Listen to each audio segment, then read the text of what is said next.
Welcome to stage 7 of the Dauphiné. A proper mountain stage today with a hike up the Col du Pré and the Courmet de Roseland, a duo that will feature on stage 9 of this summer's Tour de France. There's then a summit finish to La Plagne, 17 kilometres at 7.5%, a big GC battle in prospect. Well, it took almost 70 kilometres for a breakaway to form after a high-speed start, and there were 7 men remaining as they hit the snowy heights. Lawson Craddock picking up 20 points over the Col du Pré and the Courmet de Roseland to take over as the virtual king of the mountains.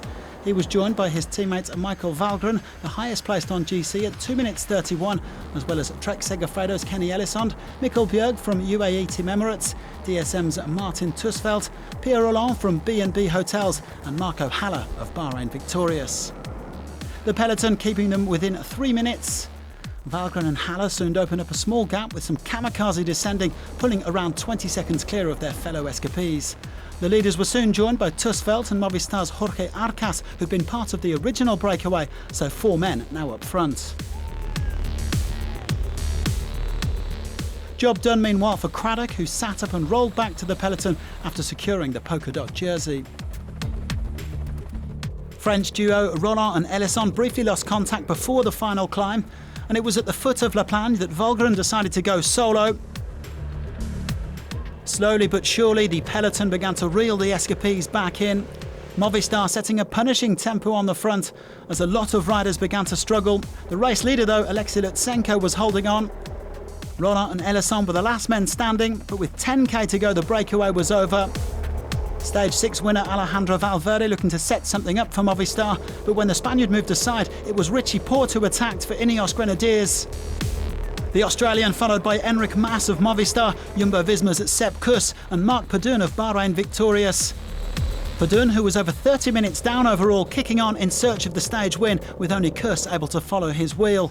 And the Ukrainian eventually distanced the American with another surge, soloing away to victory. Further back, Ben O'Connor and Miguel Angel Lopez attacked from the yellow and blue jersey group, and they bridged across to Richie Porte. However, the Australian proved the strongest of the GC men, distancing Lopez on his way to snatching the overall lead. The stage victory going to Padun. Padun of Bahrain Victorious. He's in the finish straight. Maybe a surprise winner of today's stage, but a very, very well-deserved win. Padun wins for Bahrain Victorious. Porte now piling on the pressure, ripping his way to the top of this climb. This is La Plagne, this is the Dauphiné, and this is the leader of the race. A great moment for Padun, taking his first World Tour win and the 5th of his pro career. And how about Richie Porte? The 36-year-old said it was a dream to return to the INEOS Grenadiers this year, where he'd be theoretically slotting in as a mountain domestique for the likes of Geraint Thomas and Theo Gegenhardt. But today he outdid his teammates and can now add the Dauphiné to his impressive CV, having already won Paris-Nice on 2 occasions. Third at last year's Tour de France, he will definitely be a man to watch this summer. Padun, meanwhile, celebrating a prestigious win. Actually, it's an incredible moment for me. First of all, it's my first Pro Tour victory in one of the hardest stages of Criterium Dauphiné. It is kind of weird that everyone's going so fast. When I crossed the finish line, it was like I had the feeling that I'm going to wake up now and I'd be in my bed but it's not a dream. Thanks Jesus for this fact. Padun topping a podium for the first time in almost 2 years. He finished 34 seconds ahead of Porte, with Lopez and Jack Haig not far behind. 3 Aussies in the top 5 today. Porte leads by 17 seconds from Lutsenko, who held on for 10th place, with Thomas in 3rd. The top 7 are separated by just 38 seconds.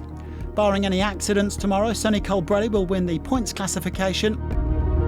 Craddock is the new king of the mountains with a 12-point gap over Matt Holmes. Padun is up to 3rd there. And David Gaudu is now in the white jersey for Best Young Rider after Ilan van Wilder cracked on the final climb. The Frenchman leads his compatriot Aurélien Paripant by just 5 seconds. The big question, though, is can Richie Porte hold on for his first win at the Dauphiné? Join us tomorrow to find out in the 8th and final stage, another big day of climbing between La Léchelle-les-Bains and Léger.